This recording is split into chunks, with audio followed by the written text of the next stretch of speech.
Hello, my friends, and welcome back. Thank you very much for being with me again today.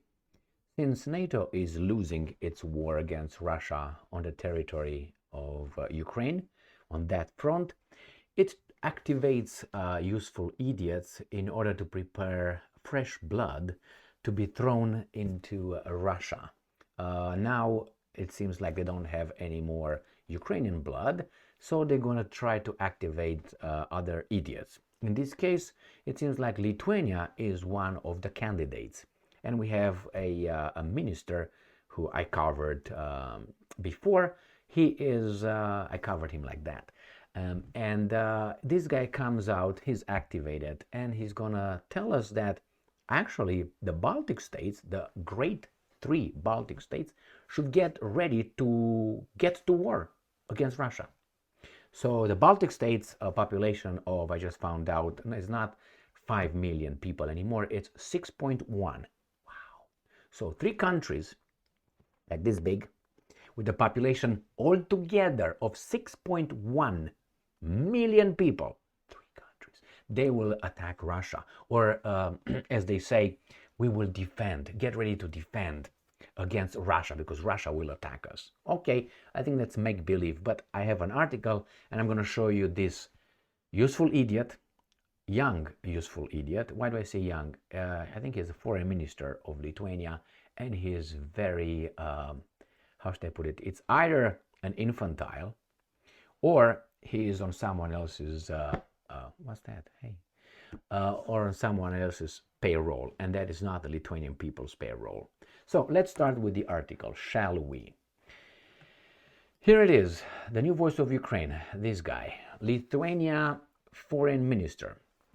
Remember, that's the counterpart of Sergei Lavrov, that guy, or Wang Yi of China, or Peter Zhyarto, or Baerbock, which is in our team, right?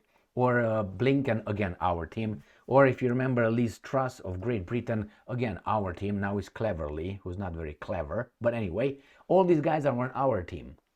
And the bad dudes are all, a little bit with more here, it seems like. But let's go and see. Or at least, let's read this article.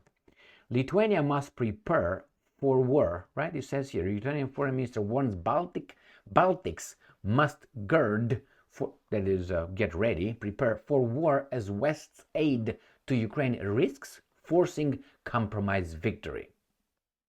Oh my God. So that means when the West is going to take its hand over Ukraine, get ready, the Baltic states with 6.1 million people to get in and destroy Russia, 145 million people. Lithuania must prepare for war with Russia. Man, these guys are criminals. Why? Because I don't think it's the case. It doesn't mean you shouldn't get prepared. I'm all for that. With your what? 2.4 million people, Lithuania or something? And strengthen regional military cooperation as Ukraine may not win the war. Holy moly. Say it ain't so, my man. Lithuanian Foreign Minister Gabrielius Landsbergis stated on November 24, Polish outlet TVP reports. I'm quoting, we must openly acknowledge that the support provided to Ukraine may not be enough to win the war, and the population and many other things, you mofo. He did not rule out that Ukraine would be forced to negotiate with Russia. We already know Americans and the Germans are, and this would mean a victory for Russia. Of course it will be, and I'm quoting, it will be the day when we start counting down the time to the next war. Make-believe scenarios. No, Gabrielius, is going to be Jesus Christ coming. That's my scenario. So don't get ready. Russia's war with another neighbor, the minister said. Well, behave, and you're not going to have it. When I say behave, don't kill the Russian-speaking population in your country. All right? Be equal. All right? Don't kill them. Don't overthrow legitimate governments. Don't ban Russian and so on. Don't forbid the Russians to vote in Lithuanian elections and so on. Okay? Don't destroy the minority, the ethnic minority of the Russians in Lithuania, and you will be just fine. I promise. All right, that's my scenario. Okay. Oh, I'm naive. All right, no problem. We'll see. time will tell. Lithuania should wake up from, and I'm quoting, the pleasant stagnation of peace, urgently take measures to strengthen its defense and prepare for the worst case scenarios, Landsbergis said. Well, sometimes when you think in this kind of terms of that's the end of it, you're going to act upon that and you're going to make mistakes. For instance, if you think that the worst case, I'm going to prepare for the worst case scenario, let's say against a neighbor I don't like. The worst case scenario would be that the guy will come in the middle of the night and destroy everything I got, the loved ones and me and all that. So in order to prepare for that, what should I do? Just be defensive, or maybe do an American or an Israeli preemptive strike? Oh, that would work. So that means I should go and do that to him first. If I'm thinking of the worst case scenario, I'm preparing with the best, how should I put it, best method, which is overnight I do that to him first. How about that? So it's very, very, I understand what he means. I'm just saying that this guy is a warmonger with his 2.5 million people, out of which I can remember how big the Russian population is over there. The same with Estonia and Latvia. I don't know, I think it's about 20%, between 10 and 25% in these three countries. So yeah, you have Russians already there. As for specific steps, he called for the completion of joint strategic communication projects with Poland. Oh, they want to drag the 40 million country, which is the American Trojan horse in Europe. Okay, drag them in. They get armed like crazy, Poland, but not for Russia. For Germany, I suspect. Why? They already asked many times the Germans to pay $1.3 trillion in World War II reparations. So, and the Germans said, get lost. Sei ruhig, sei ruhig. Take it easy, take it easy. And the Pole says, no. Anyway, so partnership with the Nordic and Baltic countries and learning from Ukraine every day, not only from a distance, but also by being there. Don't overthrow a legitimate government with the help of outside services, okay, or agencies. Don't do that. Don't kill people. Don't destroy your minorities' rights, and you'll be just fine, which is normality. According to Lithuania's top diplomat, his country should allocate 4% of GDP to defense. The draft budget for the next year provides 2.71% of GDP. All right. So let's see who this guy is. Right here. Gabrielius Landsbergis, this handsome lad over there. Now, he was born in 1982. 92, 2002, 2012, 2022. So he's what? 41 years old. Foreign minister. Okay, no problem. But I read his ascendance like a meteor, right here. And you see that his career, and what drew my attention was his membership of the European Parliament at 31. So in between 2014 and 2016, he was a member of the European Parliament. That means he was what? 31, 32? He represented in Europe, Lithuania. Do you remember when you were 31, 32? Now, it doesn't mean that he's not a genius, but from direct experience and knowledge, through experience and other pieces of information, people who are shooting up like that, they have a lot of doors opened to them. He was also in the Belgian embassy, Lithuanian embassy in Belgium, right here in 2007. He joined the staff of the Lithuanian embassy. So again, he graduated. When did he graduate? In 2003, and then in 2005 he graduated from Institute of International Relations on Political Science, master degree. So in 2005 he earned a master degree at what? At was that 82, 92, 2002? At 23. At 23 he graduated with a master degree. Fantastic. And then in 2007, what, at 25, At 25, he joined the staff of the Lithuanian embassy in the Kingdom of Belgium. Let me show you. Okay, right here. You see here? He graduated, all that and all that. All right, and then entered the Grand Duchy of Luxembourg. He returned in 2011 and worked in the government of Lithuania at what? Not even 30, at 29. And then member of the European Parliament at 21, 22. I'm sorry, 31, 32.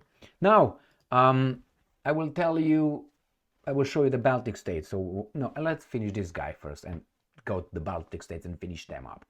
So, I know that these people like this, I've seen in Romania. And you can see others. When they have like Jugashvili in Georgia, another one, a clear example, and in Romania, and not only, when you see these guys, they're shooting up. And it really makes you feel an imbecile. Like, how come this guy at what, 25, 20 something, he was in the staff of your country at an embassy in Belgium? I mean, it must be fantastic. No, doors were open for this guy. He was pushed for this, for the article that right now I read for you.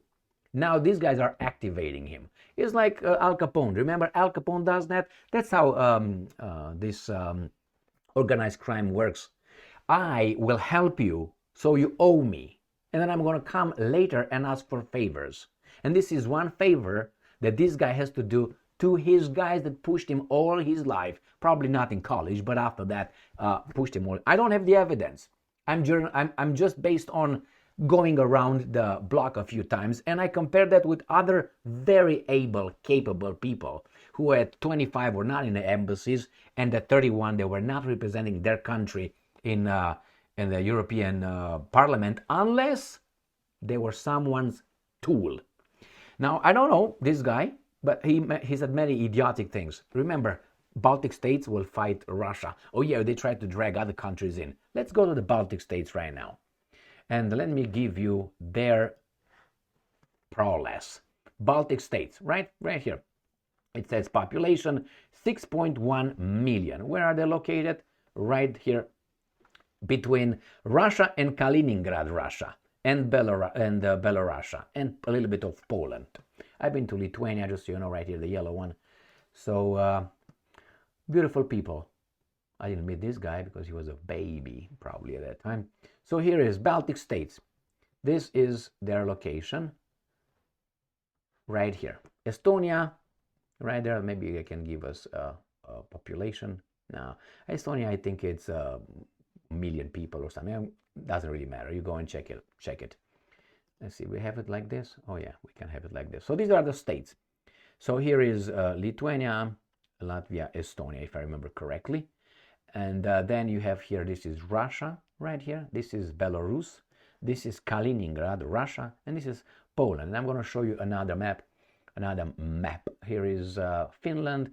Okay, and over there, somewhere up there, it is Norway, and this is Sweden.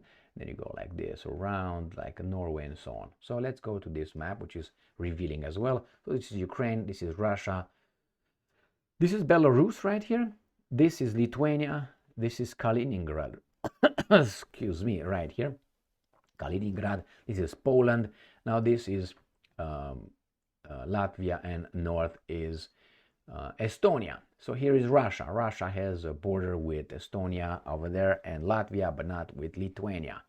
So, ready for war, my friends from the Baltic states? And why? I mean, nothing wrong with getting ready for war. Arming yourself will keep peace, because they tell us here that we should give up our guns because they will protect us. No, how about I protect you? No, I want to protect the government, and I want to protect the senators, the guys, the politicians. I don't want them to protect me. I want to protect them. So I want them not to have any armed guards and allow me to have whatever I want. Not really whatever, but at least whatever the police force has. So if a police shows up with a bazooka, I think I should be entitled to own one too. Why? Because the government should not have more rights or capabilities to destroy me than defend myself. It's not about hunting. The Second Amendment was never about hunting, because hunting for those guys then was like breathing. You don't ask for permission. Oh, well, let's put that in a Bill of Rights, the right to breathe. No. Oh, it was for something else, for the tyrannical, possibly tyrannical government. That was the whole reason, to be able to defend your other rights that you have in case these guys become Al Capones. Thank you very much for being with me again today. Stay strong, stay smart, look for the truth, and be just.